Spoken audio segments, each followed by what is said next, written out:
aka ana yaboaboa no a ye be kyerɛkyerɛ mu akyerɛ ye tiefo yi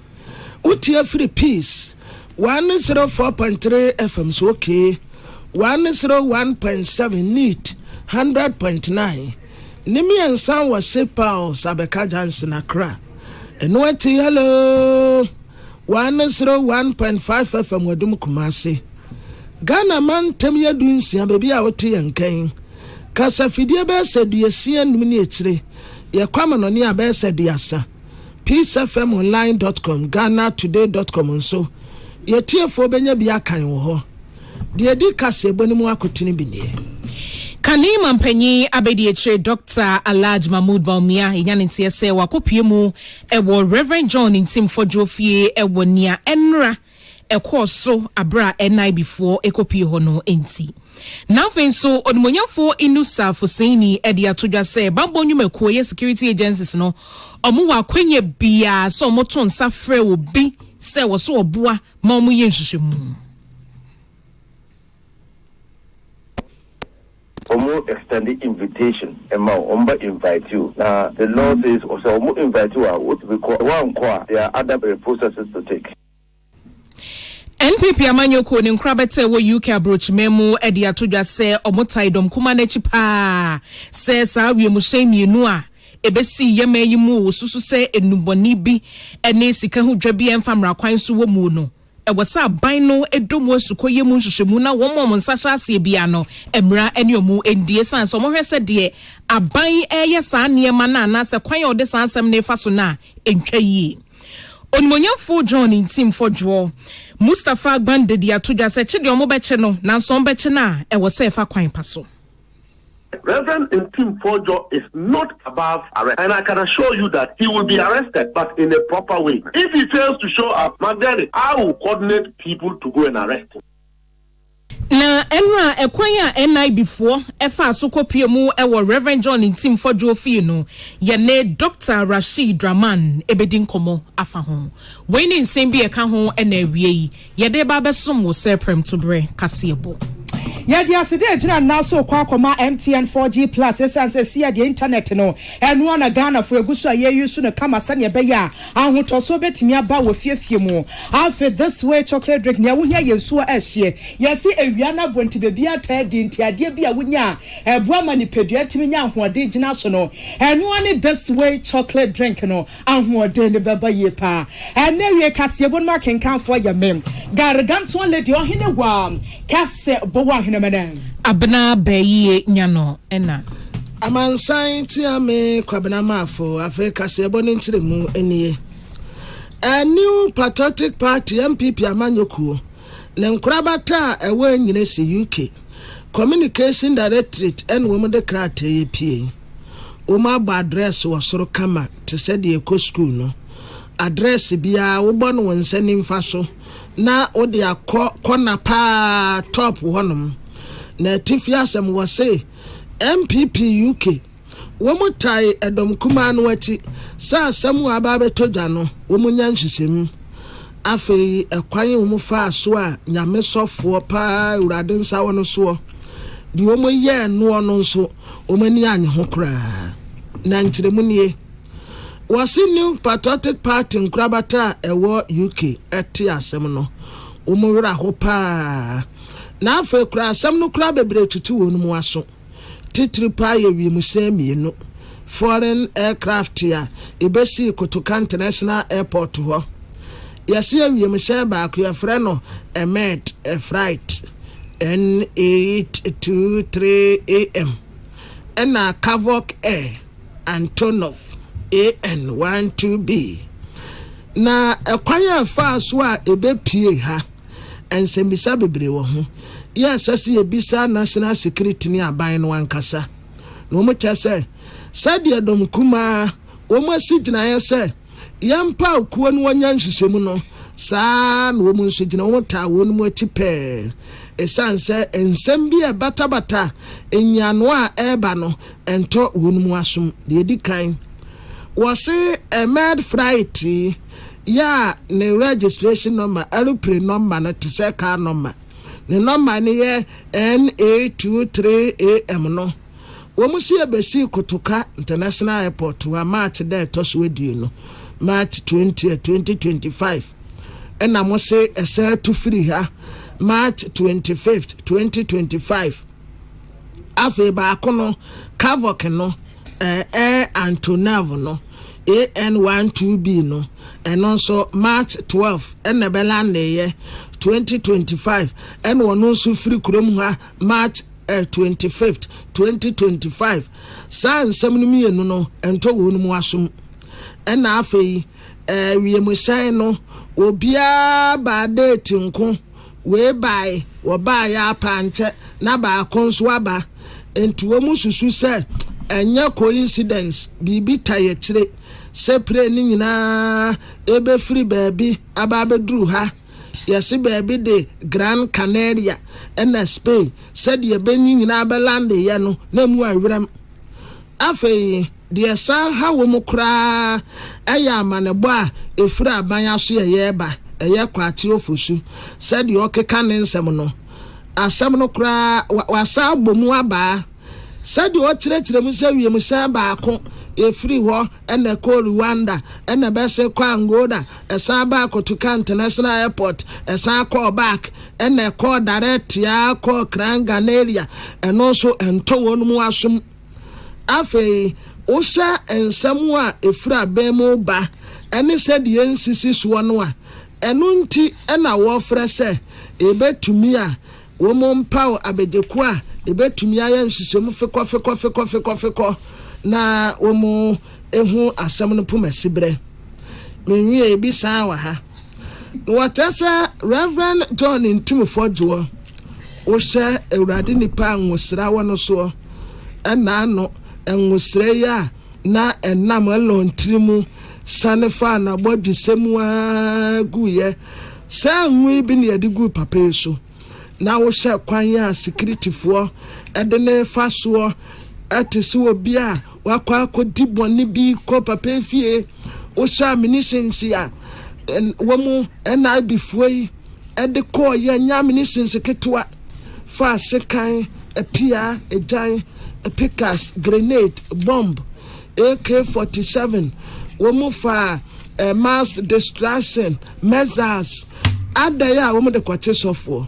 na we hefa ne kanisa entuomu pay independent inquiry yanyan sisemu fa asem no ho afei yam pobrese records we beba no obi ehunu bi ensem bebre afei womu nsam pass off ne tew ekwaye womu fa so a womu 100 no anyafe MPP UK womu so womu de womu gina ho ma accountability democratic freedom ene de ka ho nyina no womu support communication directorate New Patriotic Party United Kingdom branch ena wadekrate ebai ebusue da so agine mu wasansem gwe emu na kane Ghana mampani abedi akira wo him frank akase de ma MPP amanyoko no aye Dr. Laji Mahmudu Bami ababeto dwase wakwa kopie mu I was Prentice wakoya Reverend John Ntumfo Jontin wakoya sane be ya enro da ne ekọ so my Ghana fo nyina ni chiemu bi ena before kire se Rambo Star na ne be yuso sanse wo pani watobu ase pie montene so wo de nsem bi ahwehwe aso ato montene so Ghana for ye penchire mu anasa no yi a ye kan ya asasa no wonhya danfa boga nya soan enti ne tie bia sa wo ma meya no de yankasa NI before ena ye ba wo fie na Ghana for nyina be kan wo mu ahya no so Reverend John Ntumfo John wonsensam de besi na ye kase wo bia guso a wo chese ahwehwe aso sania kwabena di kan to ne bu ase akirekire mu ewiem hyen ba ya no wo mte ta no kra ne nye enti wo hwe mu ane afa ni pa bia ka akoba na na se plane ta no wo guso a wo mo sesa nyoma afi kra de wo bu akire se fango kra no na oguso a wodi egumu enti nsam a Reverend wo kan de wo mu kire mu a wo mo se kwa bia so se wo kasa money laundering de a wo mekire mu se ne be ya Ghana fo nyina ye betimi ate asem na nura se ne nsam no kwa de na hwehwe so amanfo se eba ne se pa na MPP supporters ana office dom kuma wo my Ghana mro so beje fio mo teye ese na bi mpanifo kire se wo mo kwa akwache no wo so obi te se William Gain to say ya na so da fom papa abrante na bi we adwuma wo ye mu tutim se ansa na bi mpanifo obedu akra no na William Gento edi kan edu dada ensam se ne esi hyase wo hwe anim anase video no nsampa na ase track esie bi sie anim fitaa bi ena bi mpani for pese kwa bia so wo mu bowra inside them na nso dom kuma ne kyerɛkyerɛ mu kyerɛ sɛ da bi Ghana say se ne obi bia da anim no ya de mraba tan ye guso ade ye adwuma article ne ya 117 enu san wo bi ye MP say na wo kwa kodi ne adwuma wo my Ghana mra so bedwafia wontimi nkodoa no se woni pa ne kwa kopia mu kra no committee meeting a enu so kra wontimi nkɔkye no ansa na betimi akye no no kyese woto obu ase tron krata ekoma chiame hene wo my Ghana mra so bedwafie na wo mu atumi sa ampani pa wedie mebie kwa tempo ande ato asa ne beya obetimi akye no na se reverend asema ye ken wo bi anim se parliamentary wo mu kwa ahomgie mu kwesi broni se recess ento no kra de otinifie na enu ada beto dwa se na bi mpanifo se kwa bia so wo mu doa ne sane beya wo betimi aboa sane ahwehwe mapa betimi akosom na Dr. Laji Mamudu Bamia Kasano and wo chechem so akwase otum se ne ho ye se nko obi wodum pa na bi mpanifo abesom no anka sabio wo hwe nipa na osode anopa se ne hunhum nyina adwan wontimi nkasa na waye mofomofo aso obi anyim nechi na enso ono de obetimi aka ne play nye play mfa se wo akwase revel kwa na no ho ye se ne ne wo di no nkomo na spirit wo soro wani obi bon nkomo wo mo sirese wo kire se yade bia ekoye papapa na nasamba kwa wode to dwane se woni mpasa wo ye MPP supporter enye ebre wo mu na empuatwa ne ayampia na sefo fa ahisi ya se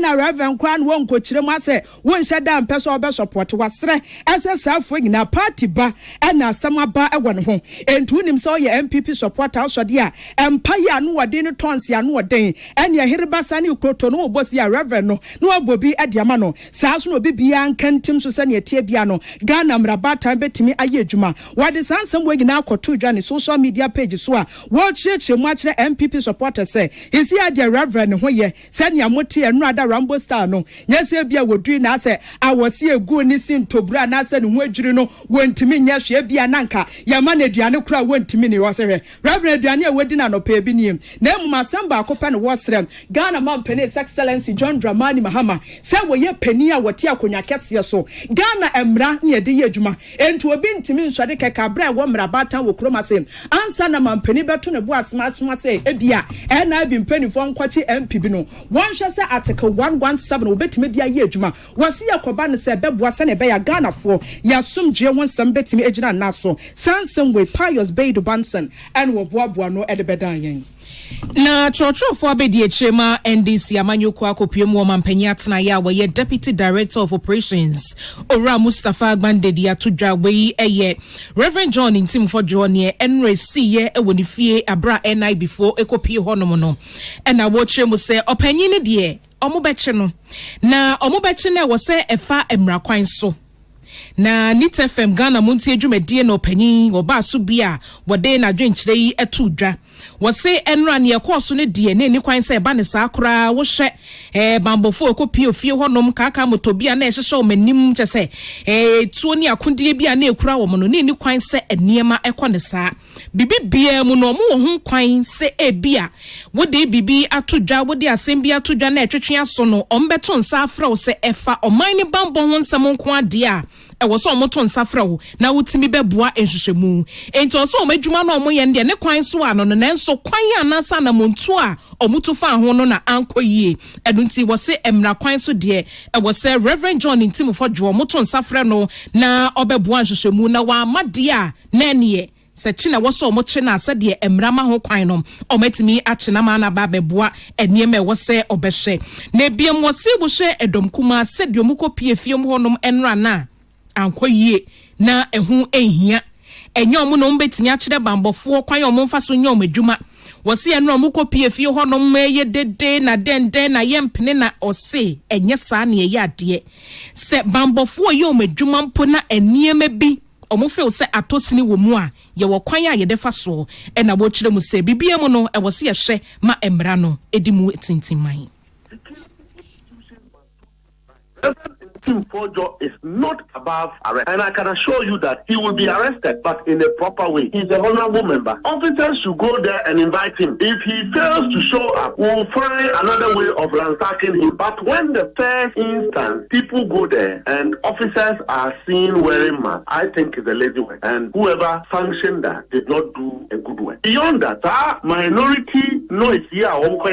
is unwarranted. There was a team of senior officers who went there, and minority themselves agreed, said they engaged, and they had to go away. Either two, I believe that the minority had pleaded that they will present in Team Fojo at the right time. And the minority in Parliament will not direct the government how the government should run its affairs.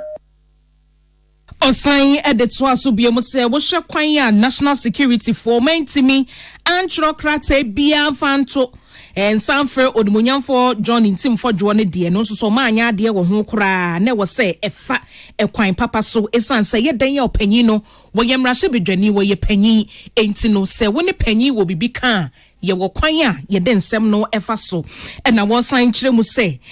omoto nsafre no na ne wo se wo ma wonu akase mu kura behwe na emra kwan so kwan ye wo so mofa so kire ni bia no omaye ama enhwehwemu no watimi aba beboa momo etimi aye. Because medical say it's a poor work. I'm not somebody who doesn't say it as it is. And as a student of security, I can tell you that it's a poor work. Some sort of a letter should be written, officially invite the honorable member of parliament. If he fails to show up, Magdalene, I will coordinate people to go and arrest him. Or no, or you'll be and if the right thing was done yesterday, all these minority MPs standing there would have been arrested for obstructing a legitimate arrest. But because the right thing have not been done, now will be feared. Now you're police in a state officer, then you are wearing mask. I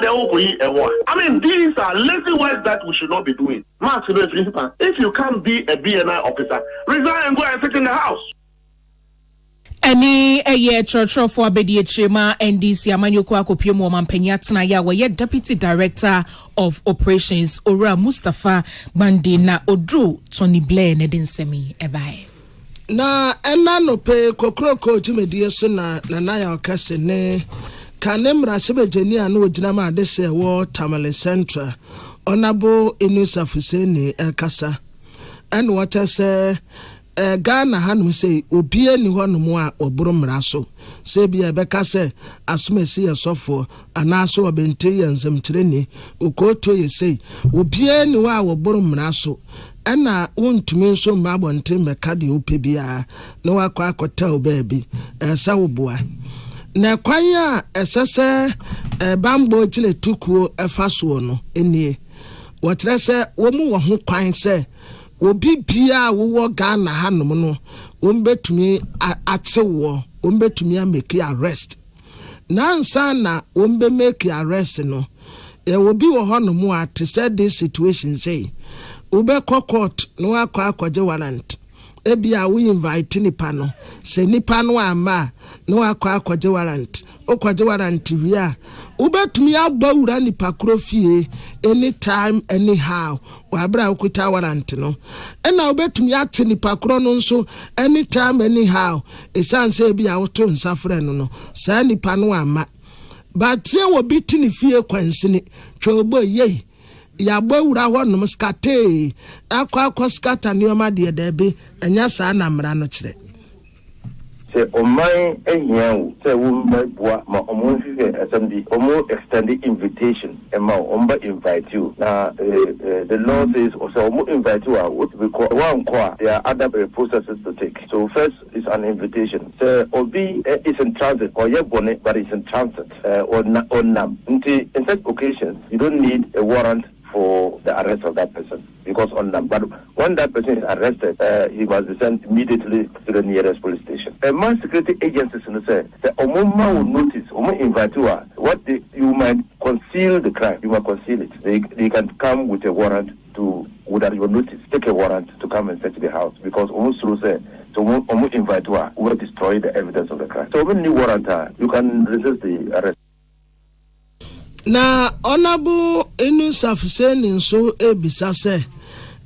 Sa statement ya Reverend Intim Ford wodi betu dano na eno nso wo party say wo kan dia gura na say wo kan ni bresem say obeka say wiemusen abesi kotuka international airport na say wiemusen no wo susu say eye inuboni hudwa edie ena sika ye defa kwa bono so bewura wo man mu eye money laundering aya samwa emu edupa nti eno no kan saa keka na asede. This is the time for us to speak honestly and frankly to each other and to be serious about what is happening in Ghana today. Now, Mr. Honorable Reverend Intim Fojo, on making allegation, no, what was his intention? The country is suffering a reputational damage. So what was his intention? Was it to throw out the matter into the public domain and go to rest? Was it his intention? Did he have to come to this? The cocaine that was arrested. Why didn't you say, national security no muhusana? What do normal information no? Sankasani Pakrono and hold a press conference. Eka say, oh, tipper truck way, number way, a carry cocaine from this place at the Ko Accra. I'm still wondering the identity Reverend Tim Fojo Oka Assembly Oka and publicly. Oh.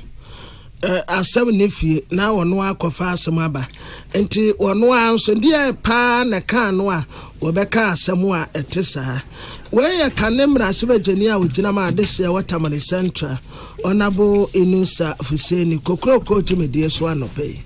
Yada so ejemu Reverend John Intim Fojo chia yekoche na nura na so entimi anye adwuma na sene Ghana fo di kan te dada no Ghana ha se ye wo mrabatan ye MPs ne ebo wo ho ebram article 117 ho komo ne ye kwakodi nura da wo hwa bra na NIB before person wo modua na lawyer Samuel Atachia na wo hobi nti ye di kan na kwakodi nkomo ahwe sene nura nkasa esi ekoye lawyer ewie ya mu akwaba edeba ye kase bo pono so Joso pa Facebook chiamati efo nyina obi ajoso ai wadama nkoma ye die no ye nhase se nura na wo honom me ba jo betimi etwa mfoni kakra dia ma ye ne ye course wankasa ya te bebre na yes enura de ne mu owremo ati se ya beti kronfo pani obi a wote na shobejom na wo hwehwe no awo mre ha ena bifu apodompem ena afia kofa police reinforcement oni pefio enti me dem kwa afa na ma wie madwuma afri court nti me boa me ho abefie ena frame Reverend Honorable Reverend for the frame so asem say Nancy enti me de ka ko ya yi eko fie ho me ko na minority leader enum ne MPs nyina hyehyɛ ho ba ne mu awram the more rampa just say also ye ba be fa wako e bi be do na me catch na me frɛ no a wa bi sa on say on kura search warrant na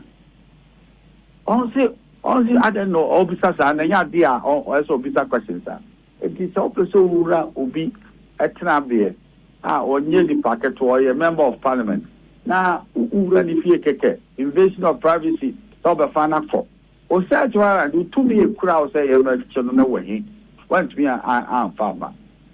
e dey one MP for no so honorable afenyo mark no another prenum MPs bebre so there be ade amuyi no friends the rule of law reset na mo ye dey the more time nti ye be bia no ye ma on fa okay na on frefre panifo na nti ase ba se na ne be kofa no eya ye nuwase nti o mehwe na wa ya arrangement bia speaker kura bi wurambi na wa ba interview no parliament if you say emra on the ato one say o hwe enya article 117 go on 115 so ka ho say so wo parliament na o kasama minority caucus no freedom of speech no ho I want to say what you say in parliament no cannot even be the subject matter for court inquiry and the rest of it. Send them now. At the end, you buy for process. Obviously, constitution is na. Are you be for? Papa will Gani Aquahi or no Nakana na drain. Most say Ombra no be church more. A choir or no, as Obano be church no be no one for second. And you be Yaka Clan there. onipa na omeboa na sabe on tini ma bi ase no obeche no eti corporation ban obefiri ni nchen eti se na ne ma kwafa no me die me na kasa bi ogina kase pa se ene ma wo nyina no be se ye parliamentary committee na parliamentary committee a pensem mo eno so ye oversight ni tumi a ye de a che no no be no se enye ayi NIB ana please for one na be tumi ahwehwe ni emem parliament so hwehwe ni emem under the constitution so or you're very comfortable with the parliamentary committee IDC for what will be MPP for what will be na nieme wo nyina o de atoga we be ejina no ama fe ni ati ase aba se ye ntwen na Mr. Speaker and swabem emre mu na obe friend of parliament no na on aba ho na on aba be sana no ase eni be ejina no yo ya nim se wo ye mranim ni awa bene pa na asem ba kwa na ye di kan se ye ka ho asem ye article 117 ya immunity ya e protect when ye MPs no me pato betimi aboa ye ne emu nchechiremu the legal ne na na ordinary Ghanaian ni obetimi aka no so ye nim se emra bi e bom ho ban bra wo koye adwuma parliament ana se bia wo ko committee meeting ne na asefo no sen e na article 117 ankasa e kire article 117 say yenchi a year a friend say empia yenya careful say order upon the critical court yenya careful say about 7 say process no na enye parliament emro ye parliament adwuma na say all parliament na so we be a parliament because one thing ada na papa if it's parliament adwuma no enye dem won ko awo entebu ana committee no coach bi akohwe asuba time brem say okronje a why you know why because okay and you di parliament to coach no and then Mr. Speaker ni answer mo no when na ya dwe pa say can you man person mo parliamentarians no onya nkrofo ayi dwane eti ye fam fa parliament so na osemasi asesa wo ko shia CID for na mo yam ene ma mi percent and be ya onya confused arrest officer no onya confused as to whether arrest now you know a valid constitution na and if so on course kwan so ye ade a me on say I just self so and there feeding kadochi friends parliamentarian no one will say or you shoplifting I just say who no that is a crime will be a service when it tria and then the other person as well arrested na before say you invite to me say you see and I was search warrant say say me nyina no before say kwan ye be fast ye hwe ni nya say be do baby no over use to say intimidation no what can parliament to me no as in change now the power to speak in parliament no people feel intimidated and only article 115 na so what be article 117 because the purpose is say papa no na on kasa keke ogina ho ma minority caucus no fa view on what taking it was a ranking for defense and interior no dey see be kwa se kasa ma dom no no on kasa mfa it wa no wa e ko fence be be aba fe e be du ba be no na obi gina parliament wa odumi kasa e mi hwe you na friends saying executive one it will defeat the whole purpose of parliamentary freedom to speak, freedom of speech in article 115 no and parliamentarian the person would be a bend to me kind of cast a it will undermine the constitution. It's as simple as that. My young tears here near and no course so and I before you and Etia Ghana Branyasa. I'm not going to bet me take you on. Oh, sure. I said no grano. Me office. I know me fee. Eh, that there be now will fee her. A year there be no do. My man shall search warrant. Kwanu tum. Search warrant the other and every time about search warrant. I say, without authority. If it's supposed to be will be fee, I just say, who authority be. It would you know in I am leguma. And I be no more constitution so. Only it's a quiet the invite you be a clear. A quiet the will be fee a clear. And then the first time I you where you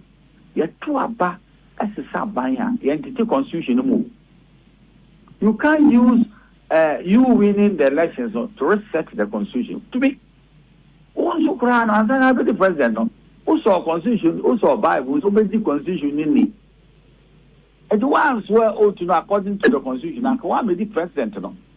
it is book who know it is so Christo near Roman Bible, and then the Christos when I say saying. I say saying, Papa, I have also now for Ghana so.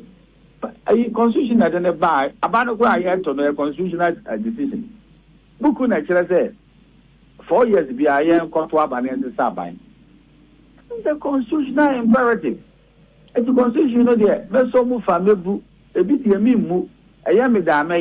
young madame, yet. I'm only in Tiafe, 1992, busy, I have 2 of 1. Yo. Baako a wɔm ne sɛ enya ne nteɛ sɛ minority na call on speaker sɛ wɔntena asɛm no so ɛno no akɔ akɔsi sɛn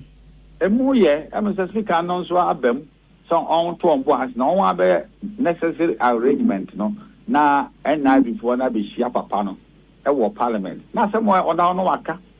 mama mi ka baako ntoɔ sɛ ɛna bi na bɛkyerɛ papa no adwuma a wɔnyɛ o as a member of parliament. Wouldn't say Yamana, and I be person 1 year, no, and seven, Parliament to between I, wouldn't say, Annie, and no, a committee of Parliament can go into an interrogation of the matter. I give you some say, Parliament and a year. You should,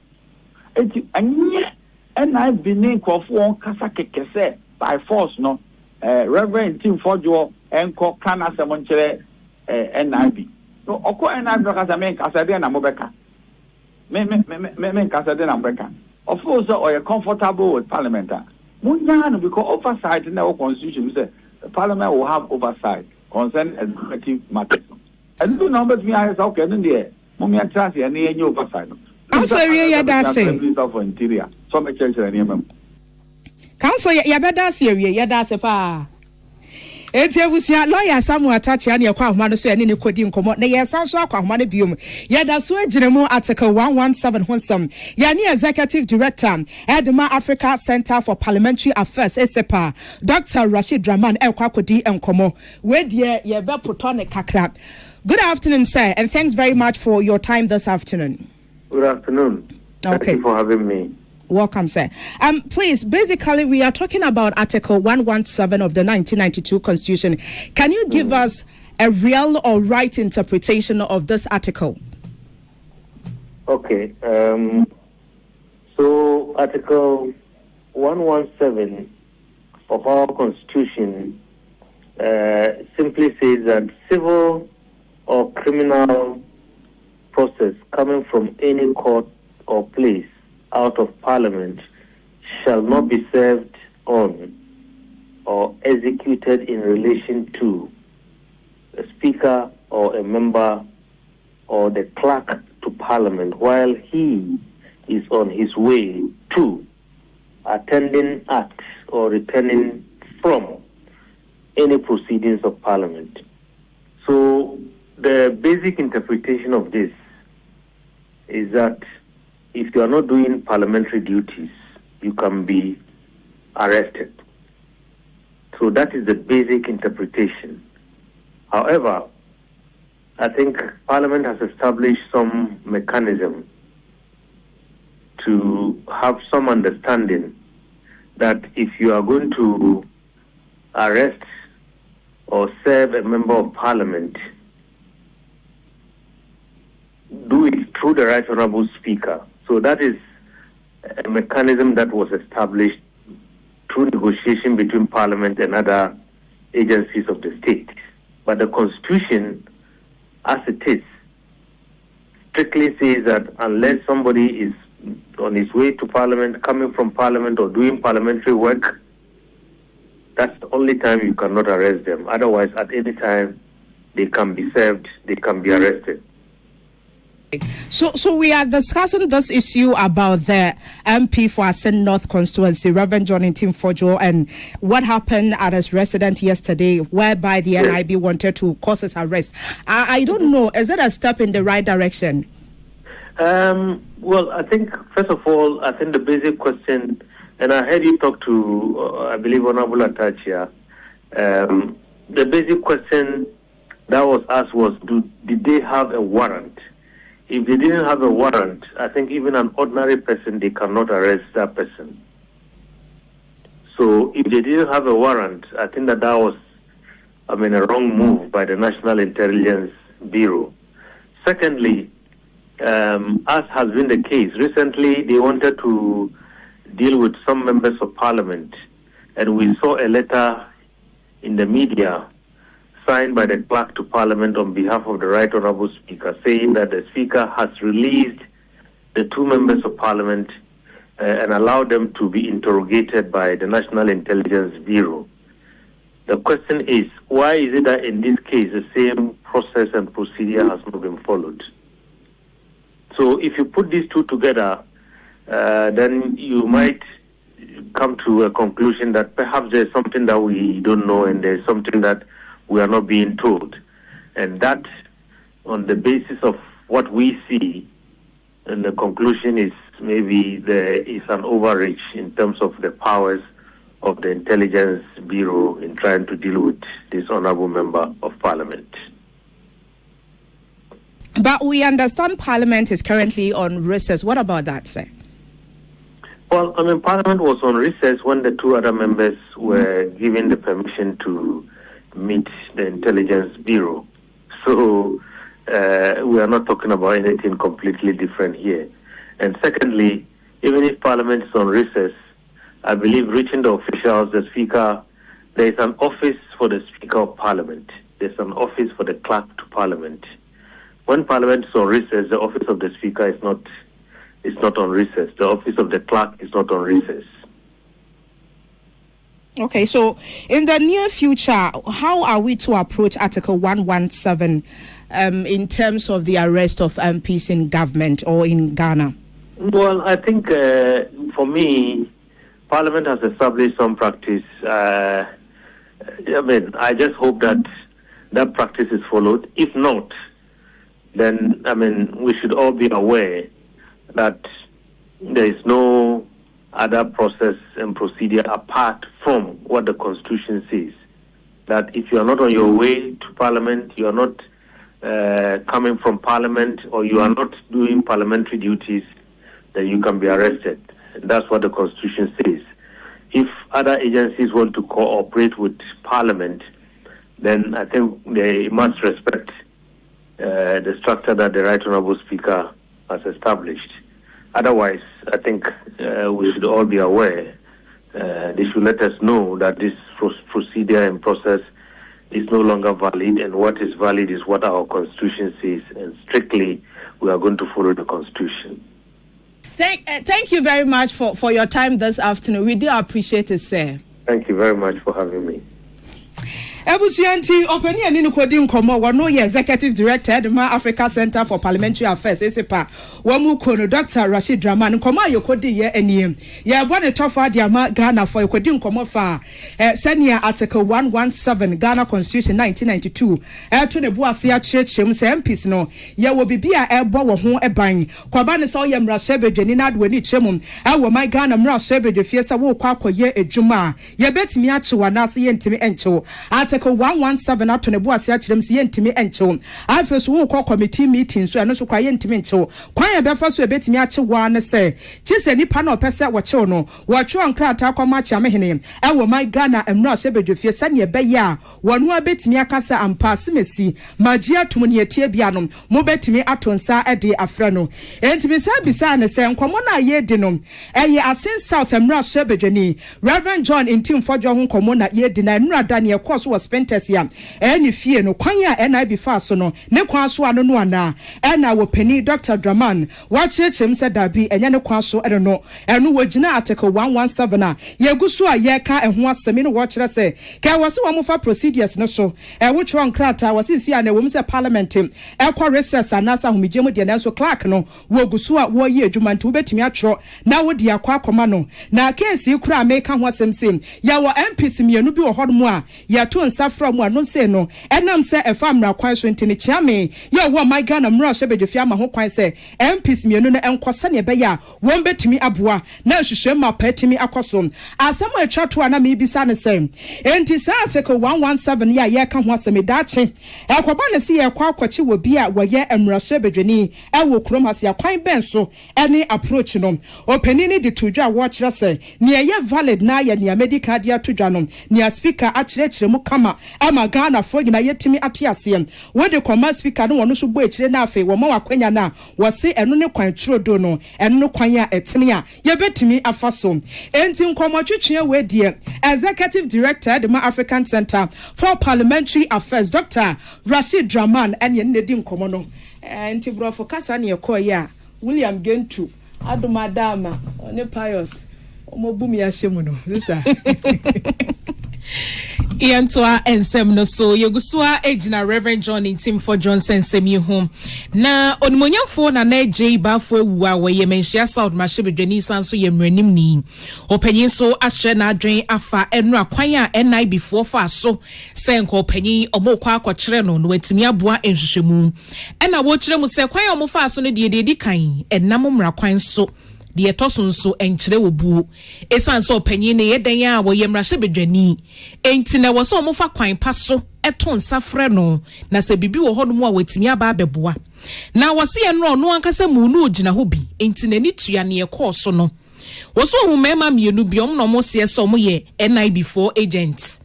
na wo hwe ID card na ese omuko kura na edin bi ani so mo photo pe na wo ID card no so wo se we nyina no emu na ho ebiem wasi nipa bebure duonu ena chese omutwa dan ni ho hia ya na omukura konde ena AK47 bi ekurekura womo ena ose a ede be nko a de omoye eno ane de ebroso Cabinet that should be getting a big million fee to call enemy 19 for the also Tiakunyama address many pem you so or free NIB the Canadian friendly BNI Bakushi nose mask and I the Nimda then I just free BNI and we ID card which ID card to come chairman or would you cry so you won't free pen that's ID card I will free that's what we do so there ID card DBA so in instructions from above say young phanomena na bitu fi wono so na memma tintia kakra kabia omukoku AK47 a omubo leku be se 20 atwafi no wahia ko be chi obi odimupa dombe 20 kwa AK47 sabi onyi nipa bia kekewu in this instance no or a member of parliament na wasign the to asubiemu say Reverend John Intim for no wo ye nadwuma semrahye bedwani e wodom kuma afem enti se bia wahunu bibi no osusu se ade a mehunu yei we na course wom ana se bibi se na na ewo mu ne de owo ho kwan so woka na emom kwan a mo fa so no ene ondo ogina so a kire mu se NI before anya ade wose ene wo mo omutu fam ogudie kwan bone so galam se no wasi ye di omofa mra kwan so omofa sa ho den na ni akokoduro ne se de no omofa so ekopie panyin ni fie se nkomo kwa akokere no no aye omofa sa kwan ni so bi enkire wo mo ye sa galam sei no asemwa okaye no wanko jane popitachi in okaye ana said wanko try radio bi so asen in okaye okasa ama domkuma na ewo parliament no ye minority for no ye na mu na ojina na okasa mrahye bejani a okasa ma mrahye bejafo na sese bi wo se woni ni nyaagyen ana se opese obua wo na wo de wo kani mu no kwame yesma national security over 20 a mo so monkochedo na secha sabi omo to nu bonelo sabi omo a wo chi wo omo transport major cargo of drugs sabi say na wo be kwa akochi wo mu omo sabi omo ye galamsey no say na kwame ye no omo ko dili me rehuye Any eye odmonyamfo na neje bafo ewura eye menhia South Mashebedwani a wasanso ye mranim ni na enne ade ache bi adwumadie eno ne kwame nkrometi kese edi sankomon ema nana yawo ansa afram eboa no bai na president ma Ghana Chamber of Construction Industry ana oni peace news kase was the Minister of Finance waya dear pa Dr. Kesa Atoforsen ose anamuntu awutu ya wakatre wadeta sese umu wadete contractor fo abaye te mu ma wonumu adwuma wose wonumu ade wonumu kanyina womu akire nhwe ekakro de yetua de akakire adwuma no so womu aya akwa akoduru san wose ne kwan so ano no de waye no eye Minister, the Kasemono Oka Asem Poti Mienu Bako any audit into the books our main heritage because normally as a country the emana na ejuma enterkrata oji every abanda da no hono ono so begina edi etu anamo sisi a wa onim se ebase a se omohwie niememu ambeko kratemu yenyina yenim say these are the procedures that all government normally goes now so a chopa na edi to omampenye enim say yesre no a ekom di ache ompomo di ase se na ombehwie mu no enche na ombetimi aba betua contractor foka na contractor nso ombetimi atua omo jumayefo a na omo nso ho betimi ahare omo kakra na ora secretary se abandada etemu no contractor for nko ase wode wonum ka 21 billion Ghana cedis womo ya kwan nko ade no na other areas bi wonu so a 4.5 billion Ghana cedis get fund kura say 800 million Ghana cedis anti finance ministry ne auditor general omoma wadete no a womo ye ne munna ho nanso yenka se aban foforo ebe no omu se obeko kratemu na odika aka akire se omudi yeka 21 billion Ghana cedis on the road sector cocoa sector 4.5 billion Ghana cedis get fund almost 800 million Ghana cedis omudi yeka enunti omwanim se eka wo ho nanso ometuke the same applies they hand over both assets and liability enti ejuma yeye no ebua Ghana ni mpuntu the same applies ejuma ye no ni huka ebino ewo ho ambetuye nanso say so ambetua so omuntua no ni nyina se na minister no edi kan no ense ombehwehwe mu ahwe se ampa sikei efata se yentia contractor A and contractor B asset and reliability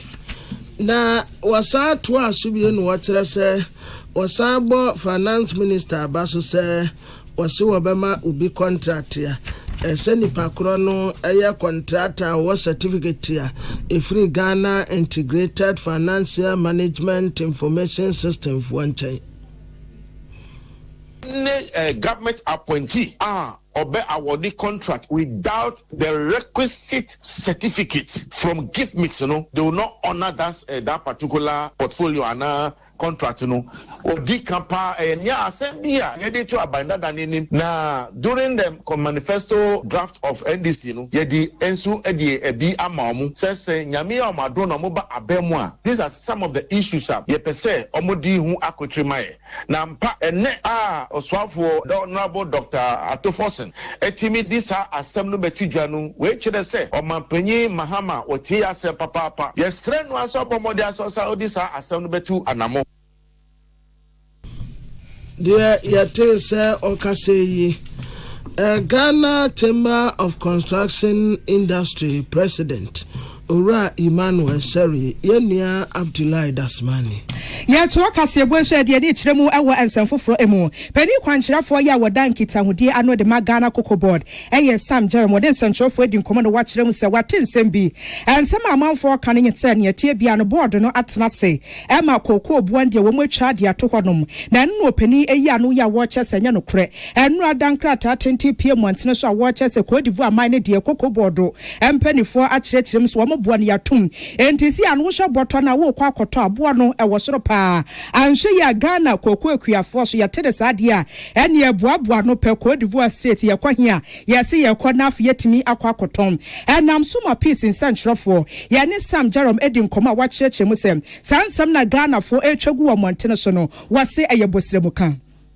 cocoa board mpanyinfo nso ɛte sɛ ɛnenam framum sɛ ɛyɛ 2025 2026 ɛyɛ cocoa afɛ ɛnya adeɛ a ɔmobɛto ɛbɔ mu ene ehun nsɛm kekae bibia saa enye de enko so nkomodi ene anamontu bia saa enko so sase mpokoko board any board of directors also na saa bajoku na ye no eye producer price review committee no ne nyina maaye nti the president na obi akase eye koko board esig na yete saa eno nti dia ye kana ne se eye amanfo nsɛm a eka se 2025-2026 koko season ebo no begina baby egina no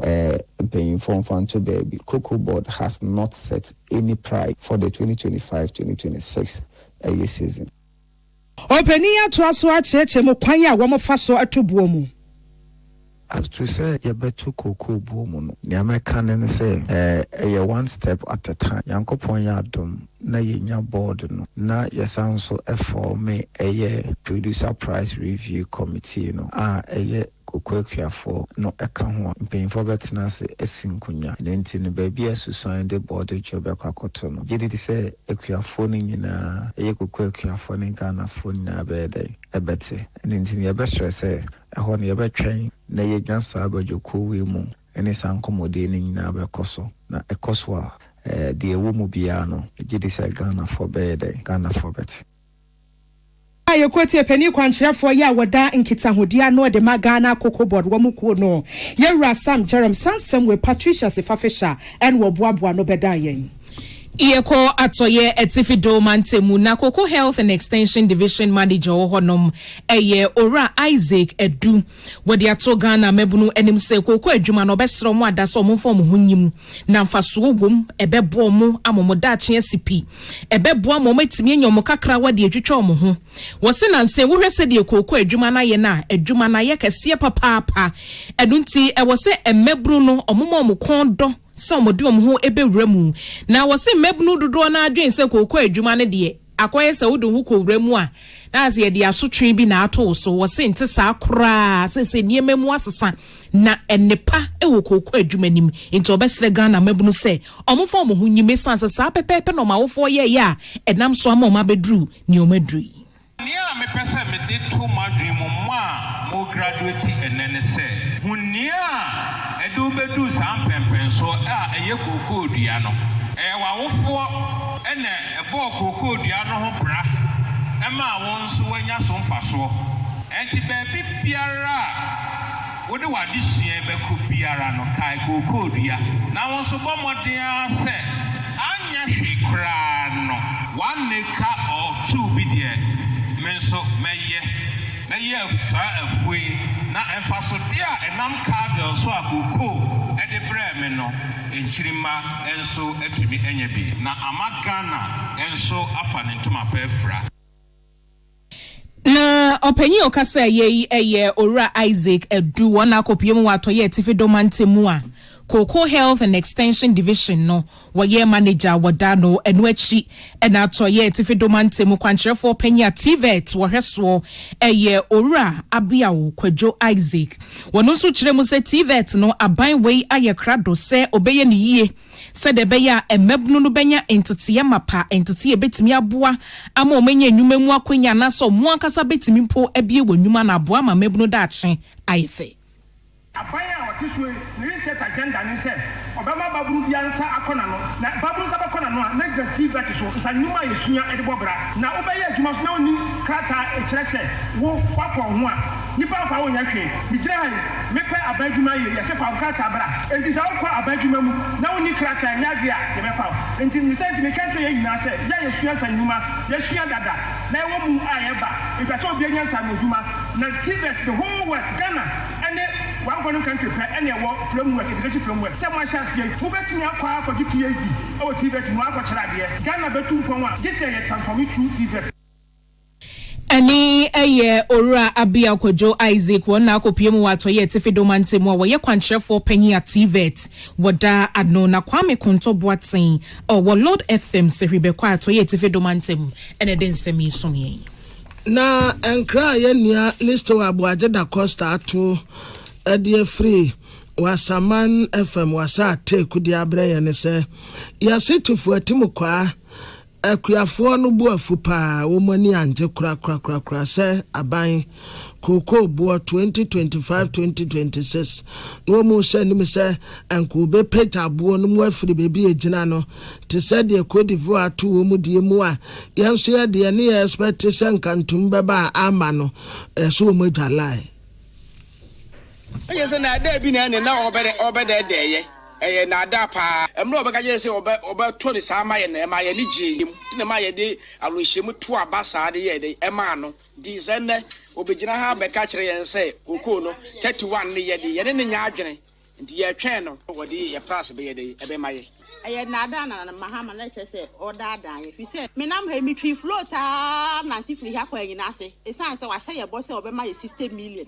enti no ani gya yɛ didi na tito aba ne de asɛ NDC foɔ ɛka sɛ kokoo no sɛ ɔmo ntum na yɛ de na kyerɛ sɛ nanado na yɛ afe ne pa ɔha me ɔba amere bi no ɛnyɛ confirm no kɔtɔ brɛ ne nyina tukɔ yɛ sɛ nipa we ba bie wa mo so mo ni gye ho na adwene wɔ on confirm so hyɛ kokoo mmerɛ kofo ado so mo so ɔnya ahwe wa ye bi pa na anɔpɛ yi me mo ammo NDC for da dafo hey me di bani ato so akɔdi loan no sɛ afie na mahama betu mako 60 million ti makɔdi loan ɛna ya ntu yɛsrɛ wo mahama yɛsrɛ yɛ bibi fa homa yɛ wadada yɛ anso ka sɛ na ado sisi yɛn nti ɔno ba ɔno no ɔbɛpɛgya ɛbɔ no asen na ado de no so yɛ sa de no wɔ de akuafoɔ hwammo wadada akuafoɔ papa sisi obi ade ayɛ na adwen na fie school nkwala nso bibia yɛ pagyam yɛse weenum yɛ akuafoɔ mu wɔtwefo atim kwa ana listo wa aboagye da costa wasama fm wɔse wasa teku ebusia ya pem de ani akyerɛ mu ɛwɔ ansɛm foforo emu na no Ghana fo yɛte hɔ yɛn ka bi nhyɛ mu na beto odwa sɛ America ma pani Donald Trump wo kyerɛm sɛ si ade wo de onua bepie mu America sɛ wo ba beton a wadi ntumu etoto yɛ so Ghana de wo kyɛɛ no nam sɛ no wɔfaase ne yɛ nti 10% ɛna wɔde maayɛ na China man ne de yɛnim bɔ ne kura wɔn ayɛ America ntumu na no wɔde ne na sisi ayɛ ka sɛ wa kyerɛ mu sɛ wɔyi nefo abɛ sɛ aduokron ade esi hɔnom wemia pause enya de a ɛbɛyɛ adwuma sisi a na wɔman a wɔno de wɔ mia pause ɛmfa ma no ɛyɛ China emom wasan so atum de akɔ ha mu nkyekyɛ mu no ɛyɛ 125% nea wɔka ne sɛ abra America man ni si sɛ gyina ya kyerɛ sɛ wɔman Ghana fo ne yɛgu so a yesu sɛ adeɛ ne ba ne sɛ competition a hwa yɛ ntimi nyina no America man ne te sɛ na ɔse sɛ na te deɛ wodi sɛ tumu na ma ya yesu si an America nyoma bi a ɛbɛpie mu China yesu yatum 84% wenti yɛnkɔ ama no so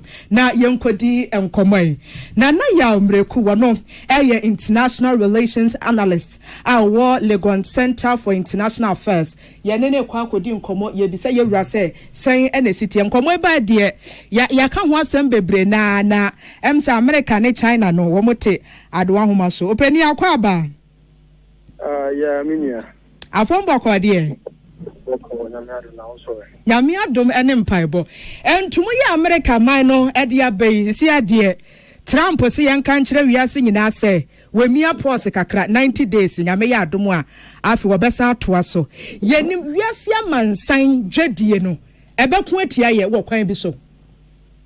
pacho ɛbɛko atia asen wiase fo nyana Ghana fo ɛnyɛ Ghana pɛ yɛhwɛ internationally dwadie oh okay yo mama nhyɛ wɔ tie fo nyana mo ha ne pam sɛ President Donald Trump de when you can't do a person can you know assign no assign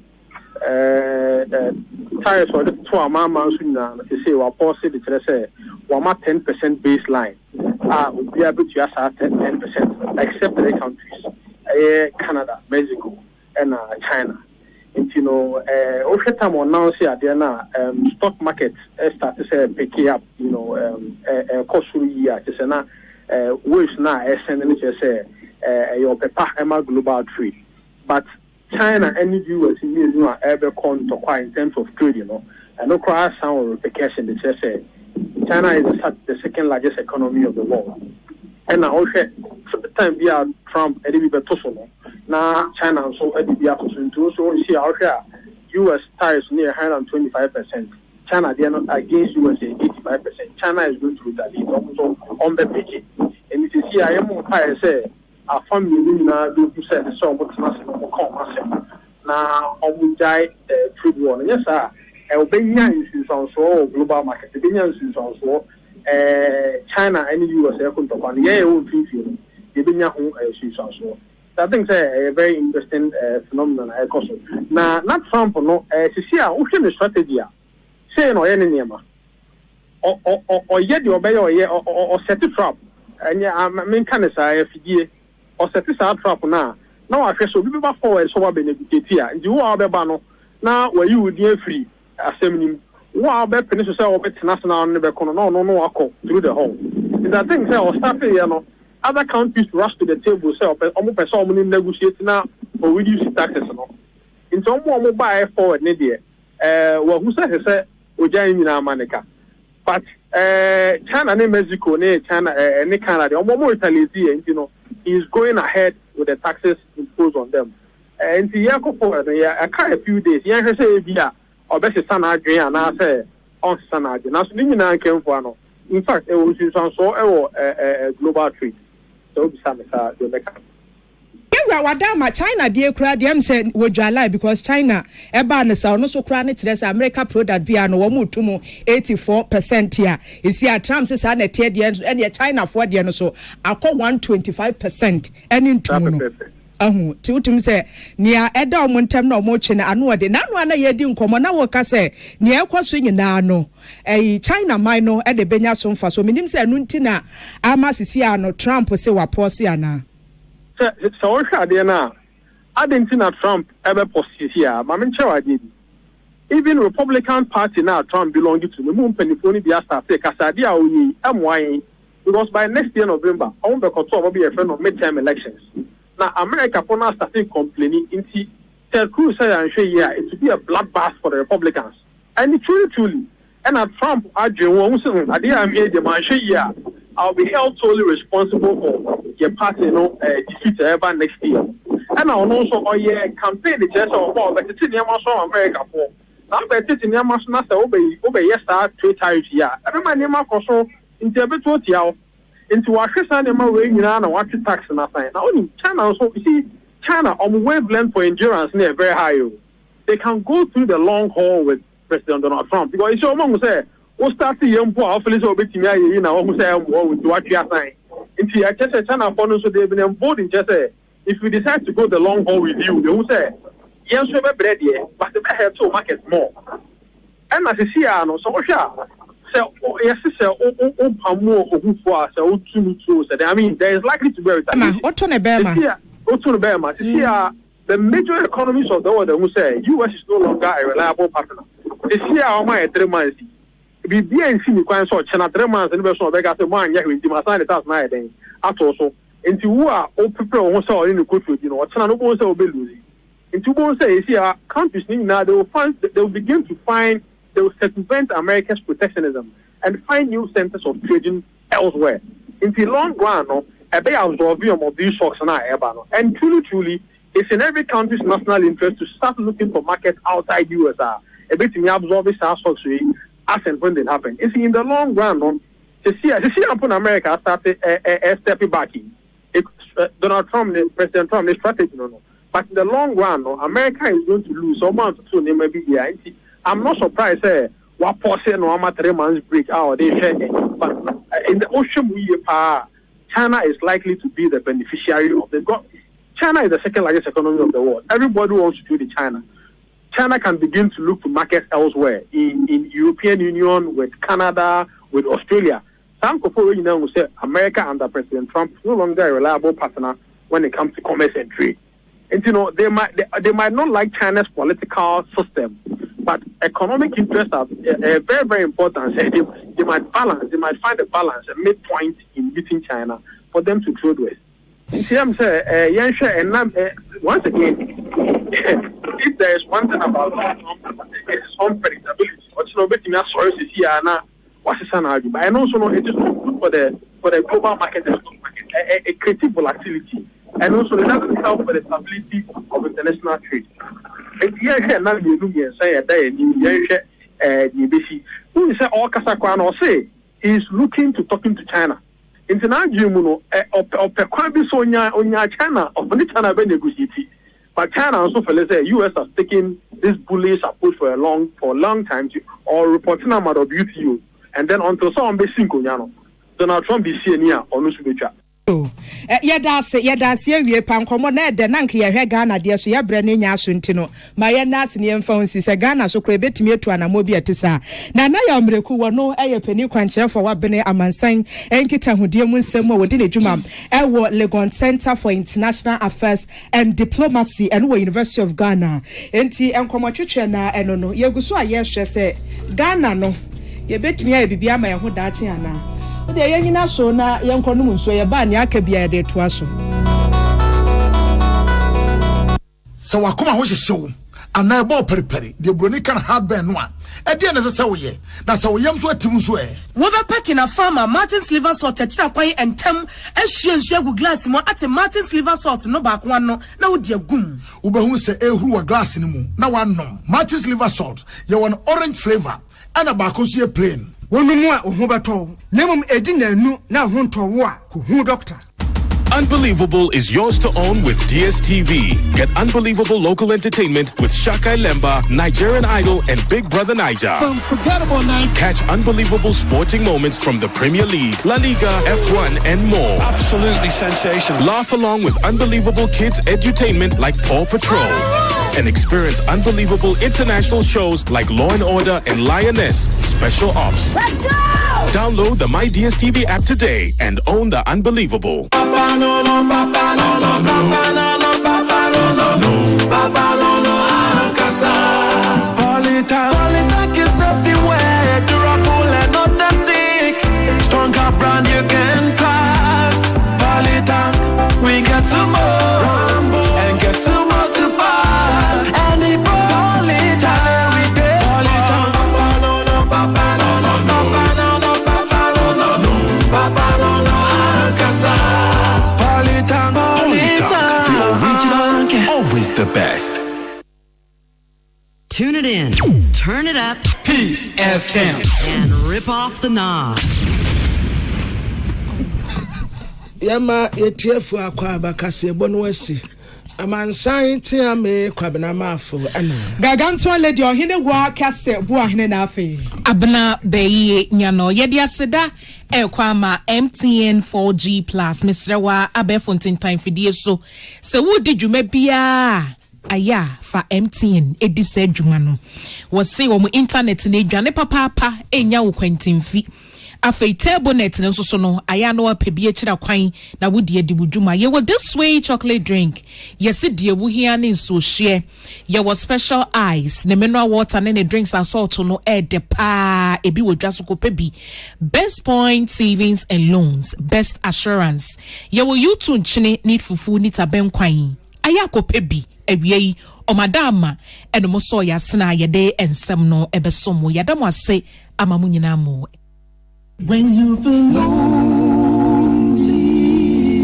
tune into peace on the dial 104.3.